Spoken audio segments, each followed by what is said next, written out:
All right, we are live. Good morning, good afternoon, good evening, wherever you are, AFWO family. My name is Drea, also known as Master Sergeant Khan, and you are listening.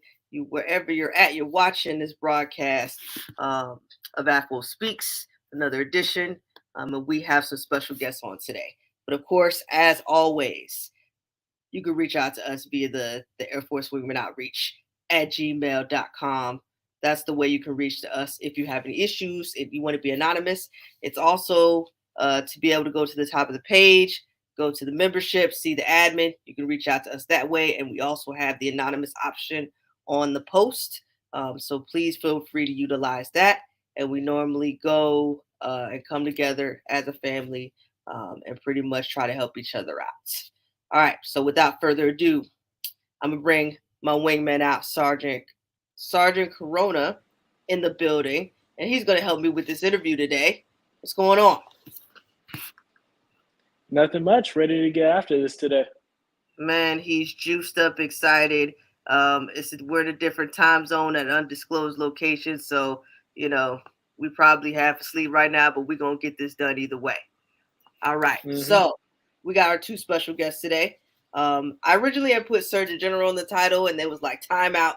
We are not the Surgeon General. We are the mental health experts helping out at HAF, Headquarters Air Force, Surgeon General. I said, okay, we're going to go ahead and make this happen. So we got Lieutenant Colonel Parkhill in the building, and then we also got Senior Walton in the building. Thanks for coming on with us today.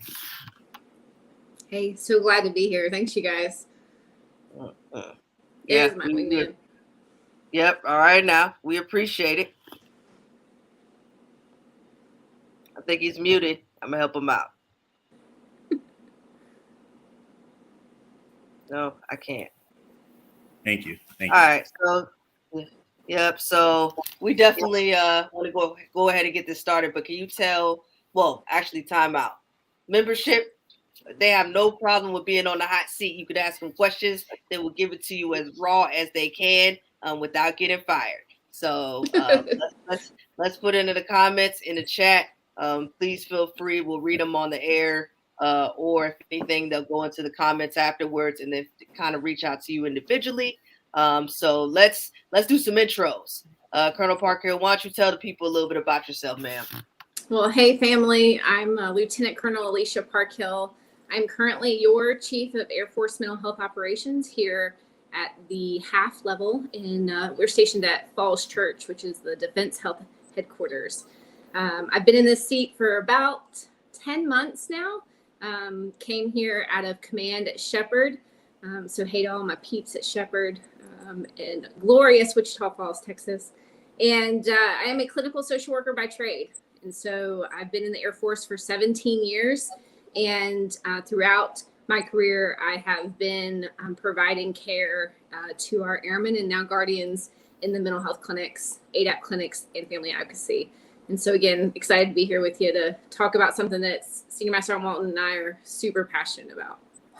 All right, and that's what this page is about. So we want to hear from the big dogs. We want to hear from the top. Y'all tell us what we're not seeing or what we're not understanding, because we have concerns, we have questions. You got it. All right, Senior, what's your intro?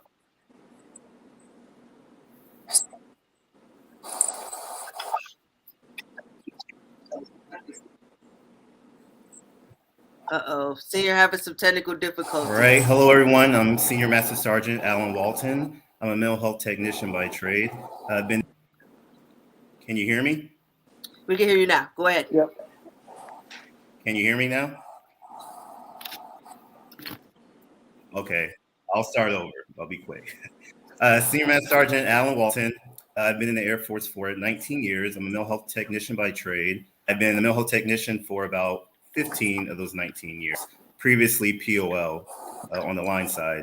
Currently stationed at AFWO, Air Force Mental Maintenance Agency, working with current position, the manager of the Alcohol Drug Prevention Program, and I'll see changing that role and going in mental health SCL for supervision for operations superintendent. Yeah, I'm just happy to be here. Wow, we are excited. We got a breadth of experience right at the core of what we're trying to get after here. So, man, if these are the people we want to talk to, Sergeant Corona, why don't you give them the first question? Yes, ma'am. So this first question for you two is a two-part question. The first part is, what drives our expanding mental health crisis? And the second part is, are there societal influences or Air Force environmental factors that increase stress and reduce the opportunity for members to have balance in their lives? Great question. These last 2 years, I think in particular, have been extraordinarily challenging for, the world, but particularly our Air Force, right? We are going through significant changes because of the COVID pandemic. We've had our lives impacted in every possible way, right? Like never experienced before. We've been sequestered to our homes. We've decreased access to our families, our friends. We've decreased ability to hang out and go to the movies and go shopping, just normal day-to-day activities. From a military perspective, our work-life balance, if you will, exploded. Some of us quickly transitioned to teleworking, which really impacted our ability to have clear boundaries on work and home. When you're working at home, how do you have those boundaries? And if you're now having to take care of kids and educate kids, all of those challenges. But then we also had people whose workload just blew up because they were taking care of communities and having to work policy changes in a very, very confusing environment of the pandemic.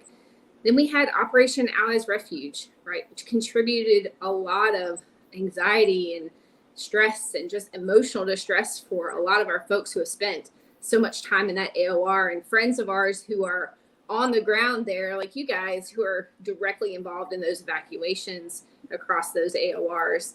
And this is on top of PCSs, TDYs, separation from family because of our moves, just all the normal challenges that the military environment and culture puts us through.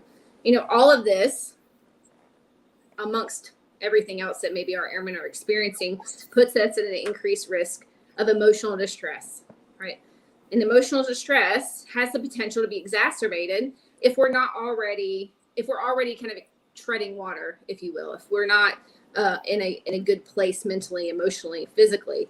You add all that on top of it, and we're already at risk for that emotional distress being compounded. I'd argue as well, the challenges that we're feeling are getting exacerbated by kind of our reliance on technology and social media as well. Don't get me wrong, technology has helped us in so many ways to connect with people across the world, right? Like without technology, we wouldn't be able to do this right now. But there's a limit to that technology. And so something that I always try to encourage folks to do is to focus on decreasing that time on devices and helping make sure that we get some deliberate time away from those silly cell phones that are constantly pinging, right? Those notifications are going off all the time. And that just really keeps our brain going and doesn't allow us to relax and disconnect. And so I think all of that really has put us in a place where we are seeing the increase of demand for mental health, for support from our chaplains, support from our MFLACs, all of the helping agencies that we've got. Senior, anything you wanted to add to that? Yeah, no, I think I agree, ma'am. I think just that loss of social connectedness. So during COVID, we were used to seeing our friends and family on a regular basis. We were able to connect with our coworkers. So that went away. We weren't able to have those connections that we just have been accustomed to. And, going to where you said the military can just be difficult. We have those deployments, PCSs, which also plays a role in those relationships. And as soon as I get to a base and I establish relationship with friends, now I'm PCSing or they're PCSing. So I think these are just different factors that our military members face that, our civilian counterparts may not understand. So I think that's just it just contributes to kind of the challenges we're seeing today. So knowing those challenges, I mean, so what is our response? Like we understand it, we acknowledge it, but responds as leaders, responds as experts, understanding that the volume of people that have the demand doesn't necessarily we can't meet the need. You know what I mean? Yeah. So does Big Air Force or HAF have any, driving force on that? Obviously, with social media and everything, like we desire instant gratification on a lot of things, not really knowing the background of the process and how long it takes. But the question I have is, do y'all hear us? Do y'all hear the people? And two, is help coming? Yeah, absolutely. Those, I can tell you that this weighs heavy on my heart for sure, and my team here at headquarters, because, this is what we're here to do, is to take care of our community. And I can guarantee you that the folks here at HAF are busting their butts to try and get policy out the door, to figure out how we can just get after it, right? And I think senior leaders across the board are doing everything they can within the constraints of just the system, right? And so we, as a military, are experiencing something very similar to what our counterparts in the community is experiencing, right? There is a national shortage of us, right, of mental health folks. The federal data as of, I think, last month showed that 1 in 4 counties in the United States are experiencing severe shortage of mental health providers. It's 1 in 4 counties. And so that translates very much of what we're experiencing, not only in the active duty sector, but then if we need to refer folks downtown, right, it's a challenge to do that. And so what we are working on up here, just a couple of initiatives. We are working with the Defense Health Agencies. And then when I say we, I mean the Air Force Medical Readiness Agency. So our team is working with the Defense Health Agency, who is the combat support agency for all healthcare. And we're working policy, and we're really close to making this happen, of getting additional types of mental health providers into our clinics, right? So currently we have very specific types of providers, if you will. We've got psychiatrists, we've got psychologists, we've got social workers, we've got your psychiatric nurse practitioners, we've got registered nurses, and then we have our mental health technicians, right? But for the past, really since 2015, we've been working at an increased demand with a flat manpower, right? So about 70% manned since about 2015 to 2019 is the last data I've got, right? So how do we fill that gap, right? Trying to get, folks to want to join the military, right? Trying to get civilians to want to work for the military, either as GS or contractors. And then the additional piece here is that we're really excited about is to bring on licensed professional counselors, which is another skill set to our manpower pool, right? And so that's going to be awesome. It'll help us just get after the access and provide additional skill sets to be able to take care of our members and our families. The other piece that we're doing is it's called targeted care, and it's a pilot program right now. It's at 9 installations. And it's a program or initiative. It's not a program. It's an initiative to focus on the mental health workflow. And so what we're trying to do is make sure that everyone that seeks help gets the appropriate resource that they need, right? And not everyone that comes to mental health necessarily needs specialty mental health.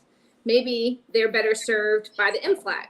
Maybe they're better served by the chaplain or Airman and Family Readiness or the Military Family Life Consultant, and the list goes on. And so we are partnering with those 9 installations and all those helping agencies to properly vector airmen and guardians to the appropriate resource for their need. That will decrease the wait times and free up appointments for folks who need that specialty mental health care. The research or the data that we're seeing coming out of that pilot is encouraging, and we're hopeful that once we're through making sure that we are effectively doing it, we're not just throwing a program at something, right? We're doing it right. We're really hopeful that it'll spread across the AFMS and get us at better serving our community.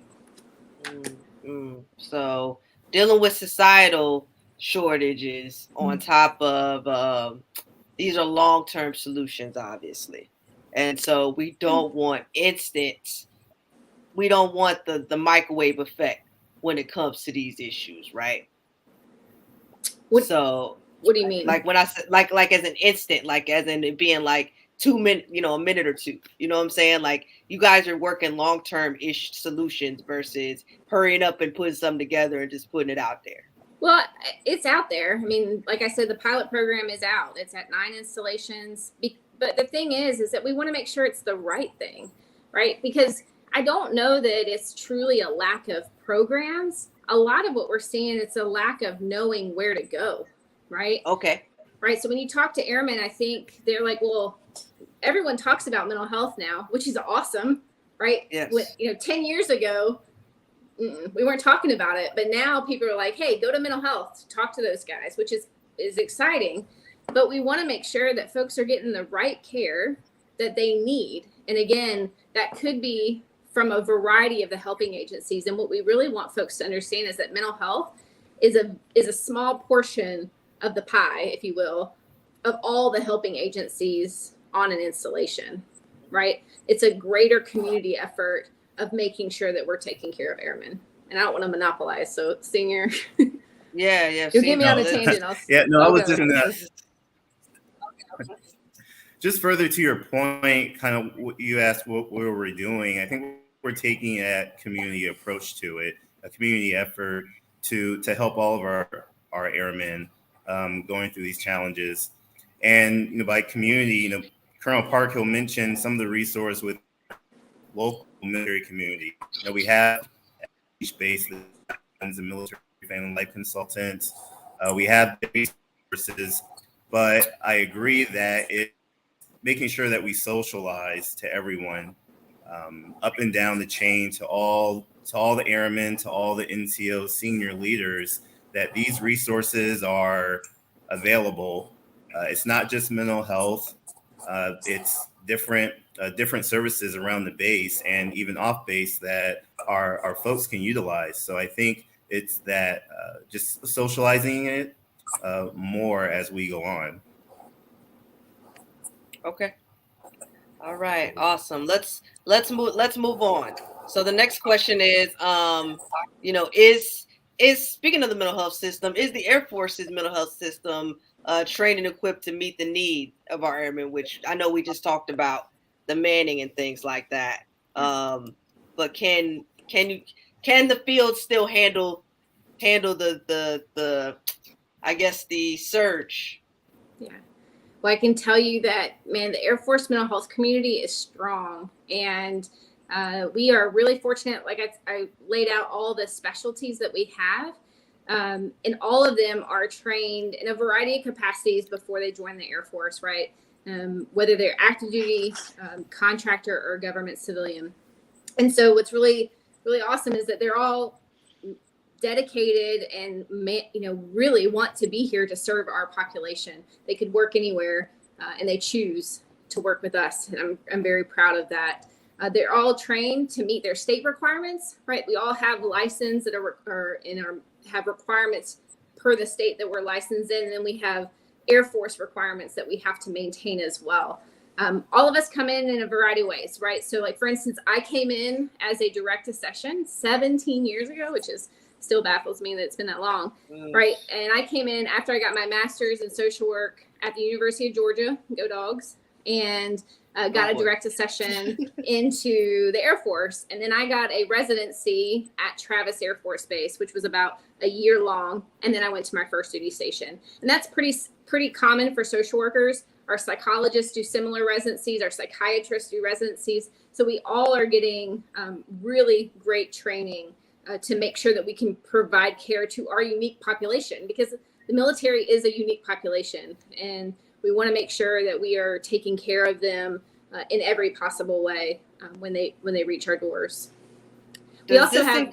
Yeah, go ahead. Can I ask you one question real quick? Yeah. Does this include the off-base capabilities? Because we see on our page a lot about the on-base facility can't meet the demand of the airmen at the time, and so they're like, hey, maybe I want to be referred off installation, and that might be a difficulty too. Does this kind of tie into what you guys are dealing with, or?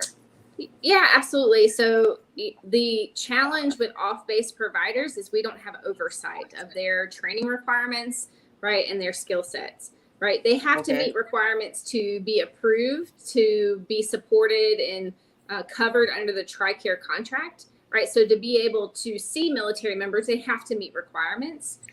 And we are, at each installation, there's efforts to build relationships with those folks downtown, so that they understand, right? We can almost kind of train them and teach them of, hey, what's unique to our community. And if you take care of my family, you need to know these things, right? So that we make sure that they get the right care. What's also unique, I think, about the mental health community is our mental health technicians. And so I want to make sure Senior can brag about our 4 Charlies. Yeah, I think 4 Charlie is just a huge part of that system, and I love our parts I work with, and I've been at several locations where we've had those civilian mental health techs, but they're just trained differently. They have more of a admin focus at times, where our enlisted technicians, they start their counseling foundation at tech school.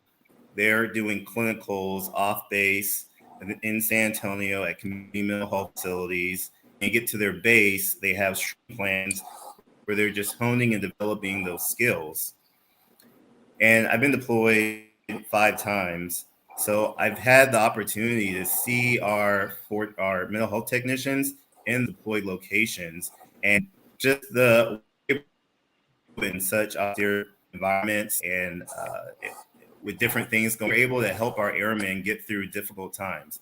It's already a given when it's stateside, but then being in that location with airmen might have some challenges going on at home, and then that just is built upon that being deployed in our enlisted there. They're well trained, they're working independently, and help in the location. So I would say they're absolutely have the skill sets needed to help our airmen in crisis, despite the location.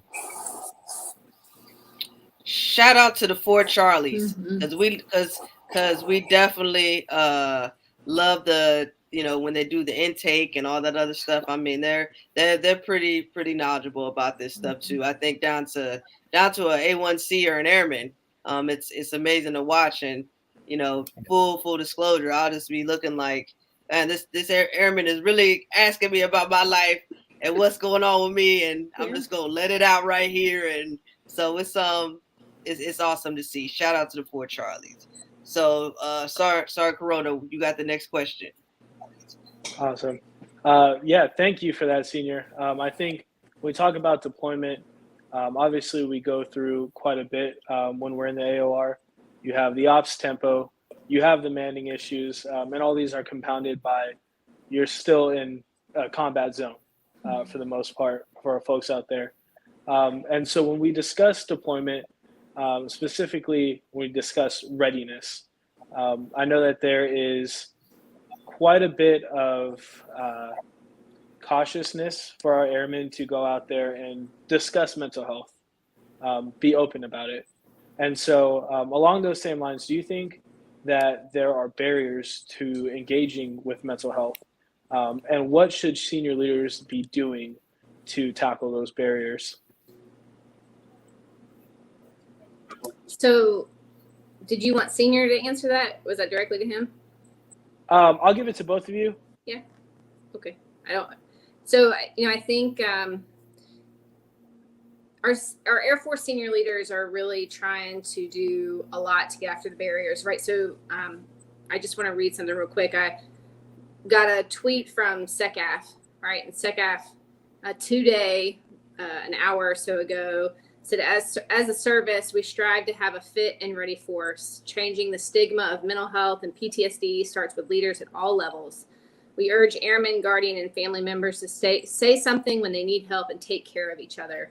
Right. So I think that seeing it from the top, and then we have to continue that at all levels, right? Of messaging and communicating the power of seeking help, right? Because we know that it's critical to our overall wellness, right? So a friend of mine actually today sent me a text and was like, hey, like, if you want to get fit, you go see a personal trainer, right?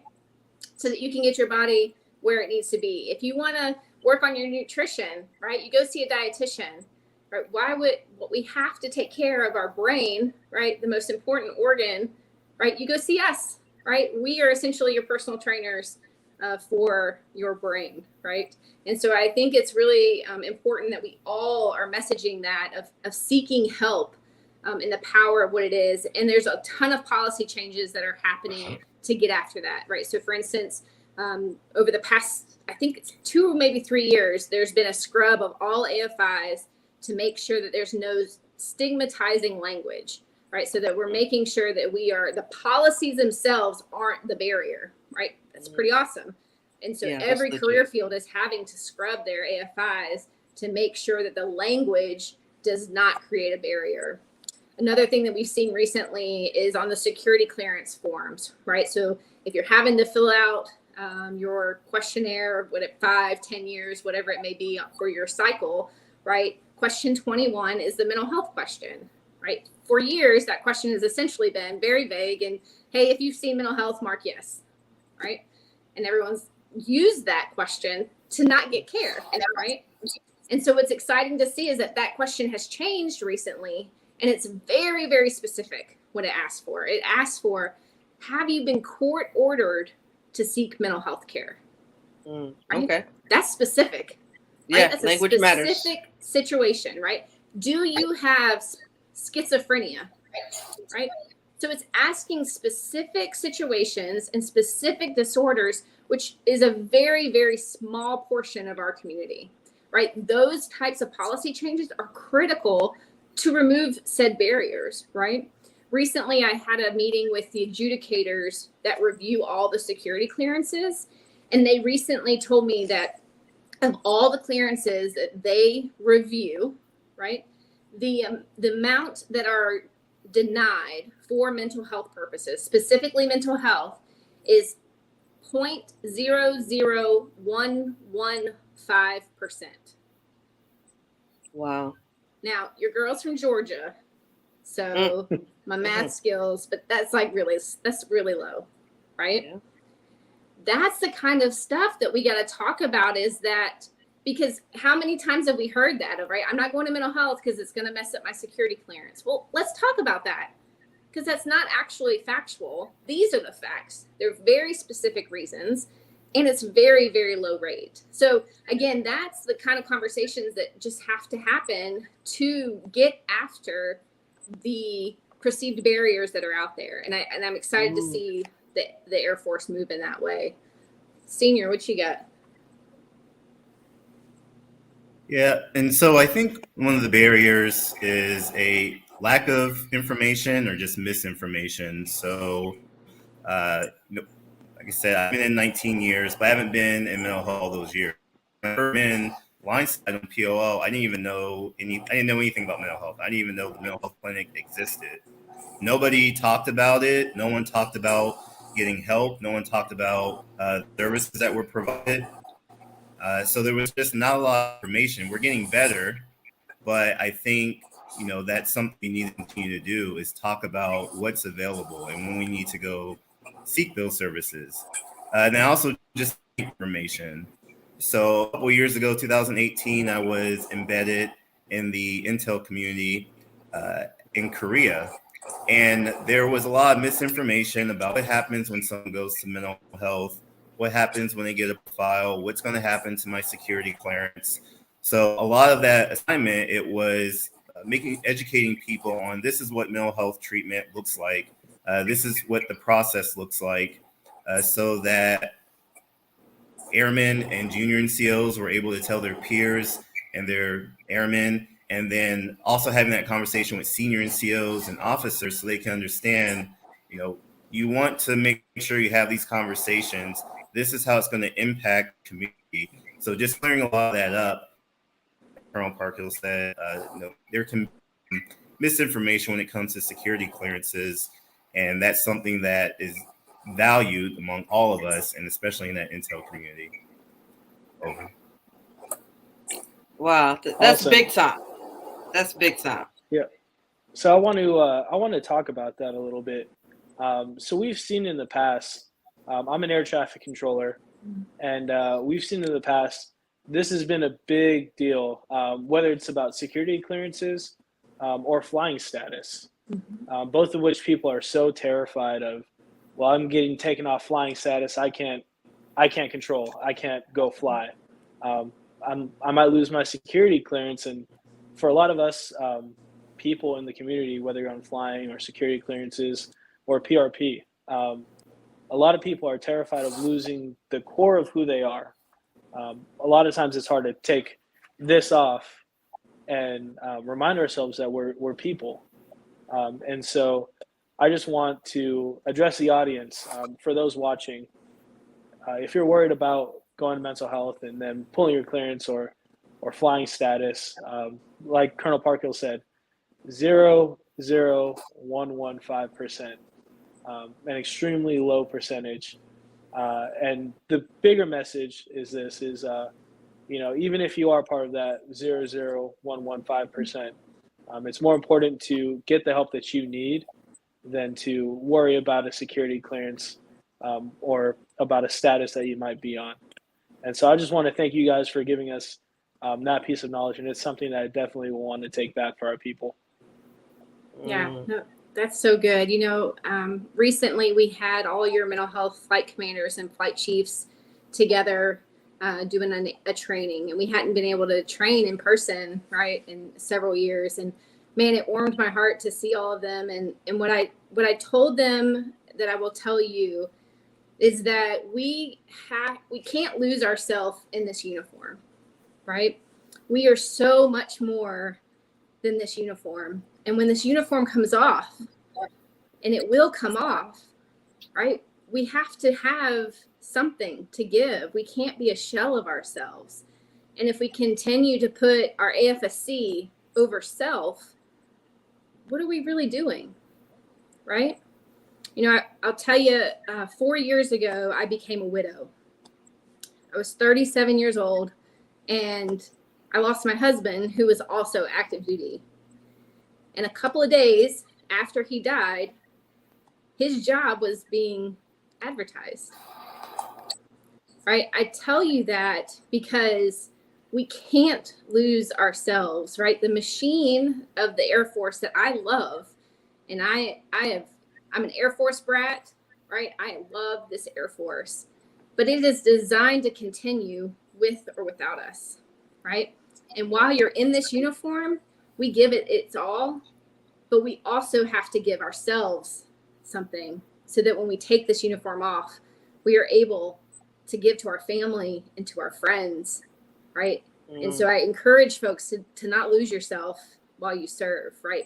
But grow and build yourself up so that when you take this uniform off, you've got a good quality life for those remaining years.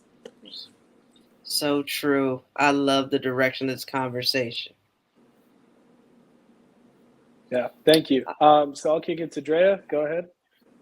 All right. So suicide prevention and resiliency. How are these mental health programs going to address those things? We know we got the training and all that, but it's what more is coming, I guess, would be the question. No, great question. And let me caveat this a little bit, is that suicide prevention is the program owned by our friends in HAF A1Z, which is our personnel, manpower, and services section of headquarters, right? You'll see their staff at your installations, which is your community support coordinator, your violence prevention integrator, right? So they manage the all things suicide prevention, right? Our mental health folks are truly now focused more on the clinical side of it, which is that intervention space, teamed up with our chaplains. And so our role is much more in that clinical role, focusing on those who may be at risk or experiencing thoughts of suicide. As I mentioned before, mental health is just one piece of that greater community of mental health helping agencies focused on suicide prevention. Suicide prevention is, in particular, most definitely a community health issue, right? It's not a mental health issue. It's not the responsibility of your PCM, right? It's a community issue that is a wingman responsibility, a supervisor responsibility, all the way up until it gets to a clinical need. And the vast network of support that we have access to as military members is really impressive. Senior, you want to add on to that? Yeah, I would just add that, just looking at the wing level, looking at the clinics at the base level, what our teams do there is they just want to help people build on and develop those natural coping skills that have. People already have a toolbox full of different techniques that they use. And when we talk about prevention and intervention, it's helping them build on those tools. They need them. They're available and they're easy to use. For example, talk to people and they love to run. That's how they kind of decompress when they're stressed, running 2-3 miles. But are they going to be able to do that in the middle of the day? Or are they going to be able to do that, when it's time to work? No. But so we talk, okay, what can we do to build on that mechanism you have? Well, we can walk. So on your lunch break, can you walk maybe a quarter of a mile over to the BX? Can you walk to the furthest restroom of the building you're in, just so you can get some of those feelings you get that help you decompress? What can you do that? How can you do that differently, given the resources, the constraints that you have? So our airmen, our providers at the base level, put a lot of effort into prevention intervention. In just helping our airmen just build on it so they can use it when needed.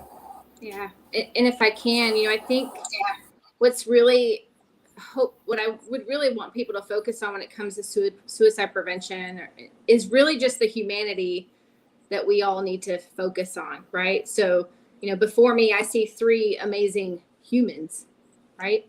Yes, you're airmen, but you're humans, and we need to get comfortable with this connection, right? Building connections with one another, like true meaningful connections, so that if somebody is not acting like themselves, and you can engage, right? So like Senior Master Sergeant Walton, if I went in to see him in our cube land that we work in, right? And I was like, hey, what happened to your Florida Gators? Because he's a Gator fan and I'm a Georgia fan, and he didn't get riled up about that, I would be like, dude, what's up? Right? But if I didn't know him and know those things, I wouldn't know to say, hey, maybe there's something else there, right, that I need to engage on, right? And I think that what we talked about earlier that we have experienced is that isolation because of COVID, really focusing on building connections with one another, right? Actually seeing each other, connecting at a more than superficial level, right? So that we can engage when the human next to you is struggling, right? And without those connections, we're missing the true foundation of what suicide prevention is about, right? Which is caring for one another when it's good and when it's bad, right? When I lost my husband, it was nasty. I was not in a good place, right? But thankfully, I had people around me who were like, Alicia, you need to eat. You need to drink water.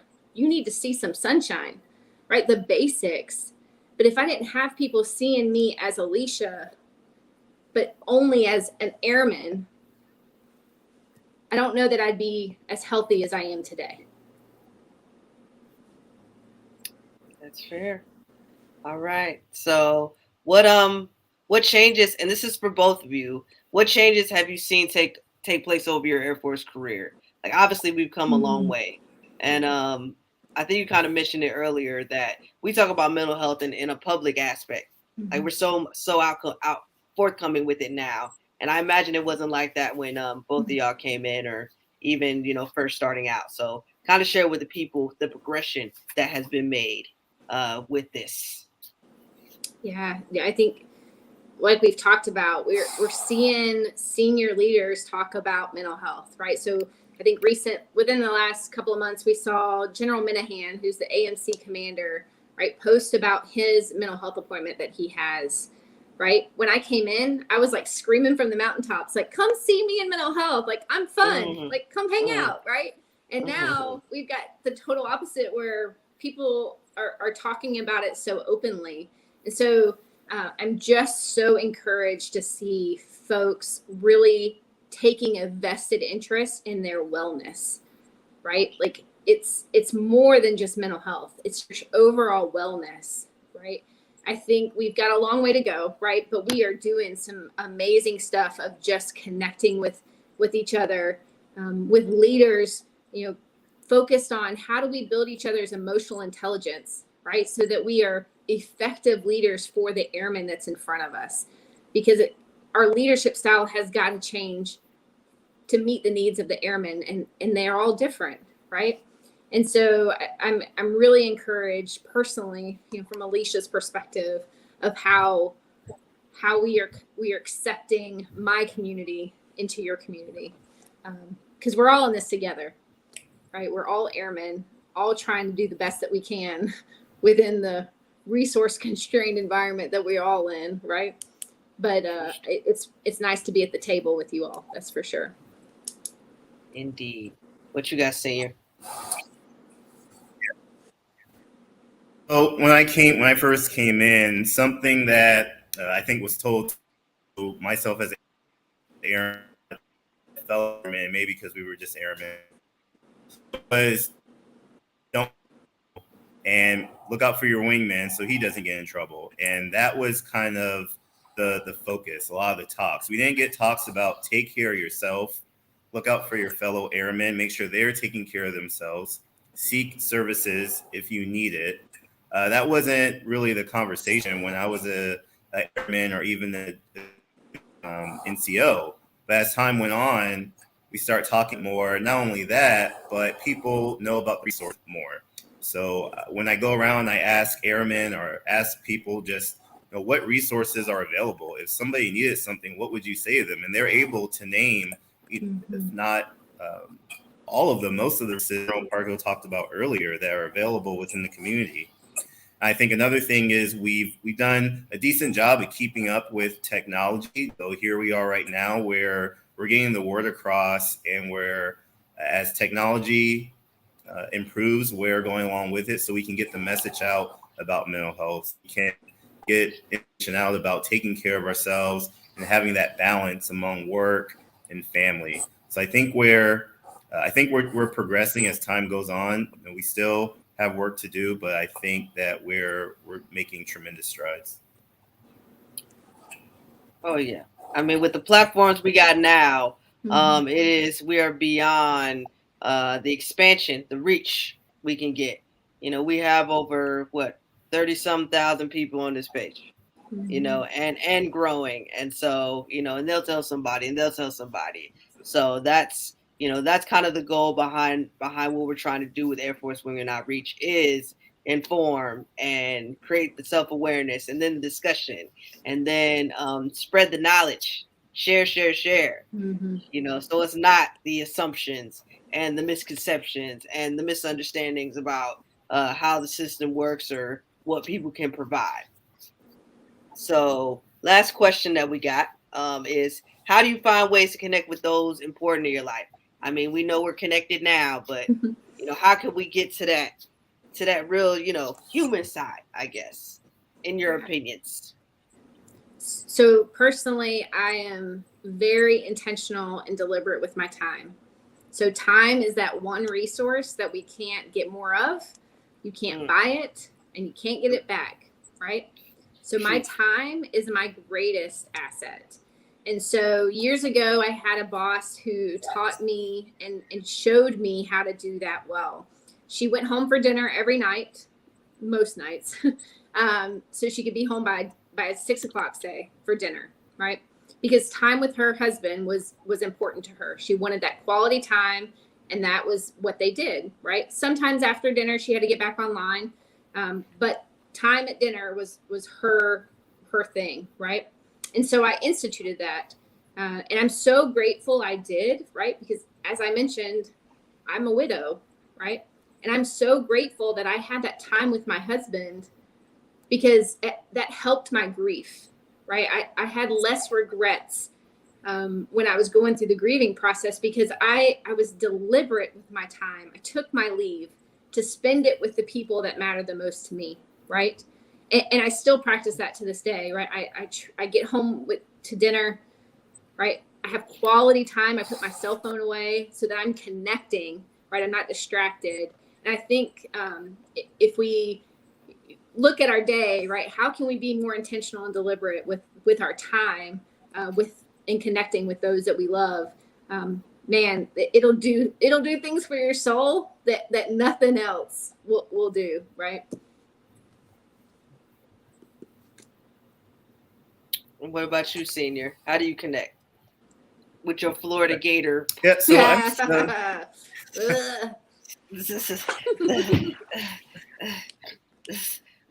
so I make a deliberate effort to really nurture the relationships that I have, and these relationships are they're just so important, right? So when I talk to people about the importance of relationships, I think of 3 different kind of levels, or 3 different areas: friends, family, coworkers, right? So your friends, those are the people that you intentionally have put into your life and that you feel comfortable talking to.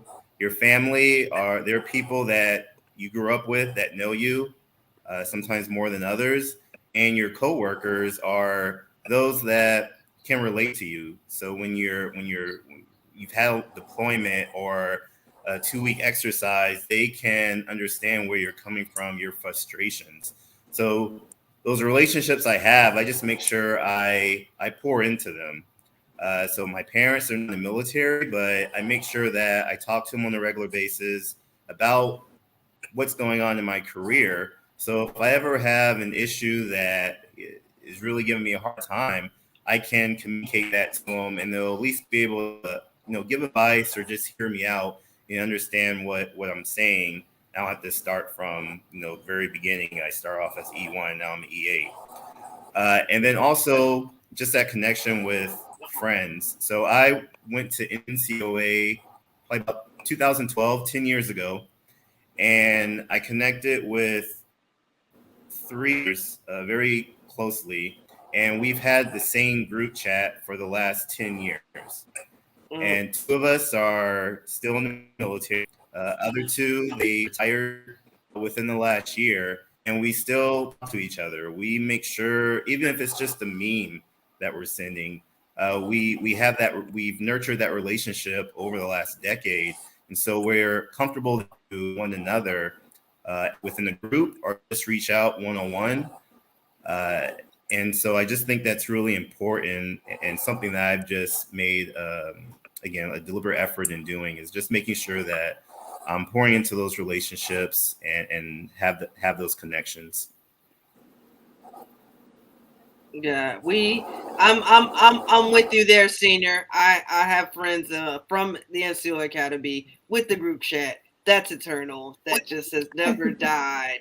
Like, and it's the best thing ever. And even we'll share how we pour into people. Like, I mean, I think what the best part has been is being deployed, and then people reaching out, like people connected to you, and really just making sure you're good. And then the care packages have been awesome. I mean, I love food, so they really been taking care of me out of here, and that's the type of stuff that means a lot to people. So just I'm big on people appreciating other folks while they're here versus when they're no longer with us. What about you, Yep. Sergeant Corona? How you staying connected? No, along the same lines. Being deployed, you definitely appreciate those phone calls, emails. So I'll get emails from my chief that runs the facility, or my commander sometimes. Um, Between this deployment, I was out here again last year, exactly a year and 1 week in between my two deployments. And pretty much the first day of both deployments, my commander was emailing me, trying to see what I was doing, making sure I was on the ground. And, that really, as a young senior airman and then stepping into an NCO role, that kind of shows me exactly where we need to be as leaders. So being intentional with time, yes, outside the uniform and inside the uniform as well. And so that's one of the best things. And especially my team out here, we're badgering each other about getting breakfast together, and no one gets breakfast alone. Or we'll go out every once in a while on our mid shifts and grab food for everyone in the facility. And so it's little things like that that truly, that can be the difference between someone feeling like, man, I'm away from my family, I don't have anyone out here, and, feeling like you have a family away from your own family. So much truth. All right. So one last shout out before we let our two awesome guests go. I normally like to ask our guests if they have a message for our community. Do you have, and each of you can go, little short and sweet, but just, something that you want our community to know. It can be anything. What about you, Senior? You go first. Yeah. So I would just say, we are the military is a close community.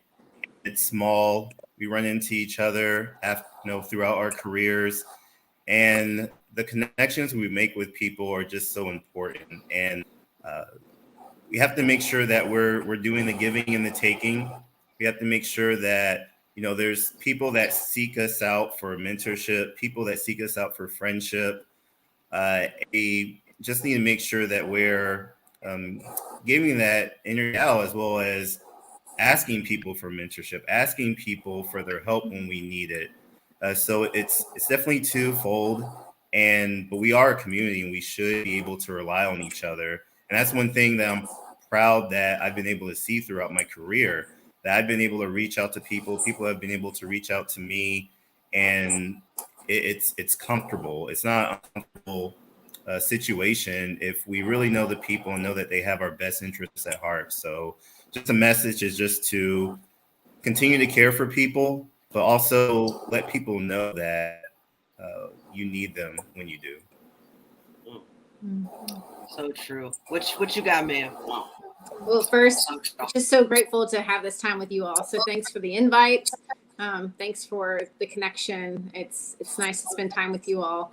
I will tell you that your mental health community is standing by, and they're doing everything they can within their control to make sure that they're providing great care for you all. If you have questions, they're there. But I will tell you, from Alicia to you as friends, just be a good human. Right? That's my own personal mantra: is be a good human, and kindness will always prevail. And I think today's world, we need to do some more kindness. Like you were talking about, taking lunch to your colleagues, right? Like just little acts of kindness they can change somebody's life. And so if we all just were more proactive in being kind to one another, we could see a true revolution there. And so take care of yourselves and be kind. Great messages from these two super guests. Also, shout out to the U.S. Air Force Medical Service AFMS page. Go ahead and give them a like, see what they're talking about over there. I'm pretty sure some good information. Last but not least, you got anything, Sergeant Corona, before we get out? No, I just want to thank you guys for spending this time with us. It's awesome to see senior leadership coming down and engaging with the younger airmen, and really not shying away from the conversation. That's one of the biggest things that our airmen are seeing is, our senior leaders are getting down there and getting their hands dirty with the airmen, which I love. And so thank you guys for coming on. I'd like to thank a special shout out to Mr. Paul Baldwin. He definitely gave me some guidance on how to get everything started up, and he was super patient with me. I'm not the easiest to work with sometimes, but no, I'd like to, self-awareness is important. But I'd just like to thank the entire medical team for what you guys do day in and day out for our Air Force. Legit. Yeah, I can't even foot stomp that a million times. I've definitely had mental health, and definitely providers have been great. Everybody's been great. So shout out to the Fort Charlies and the providers. Last but not least, Air Force Wingman Outreach at gmail.com is where you can email and reach out to us. But other than that, we'd like to thank our guest, and we are out of here. Find us on YouTube, AFWO Speaks, and then also in the comments, make sure you show some love to our guests. We appreciate them. And let me see what we got. I think we got a comment. It says, "This was great. Well done, Colonel Parkhill and Senior Walton. Shout out to y'all." Woo, woo. All right. We're out of here.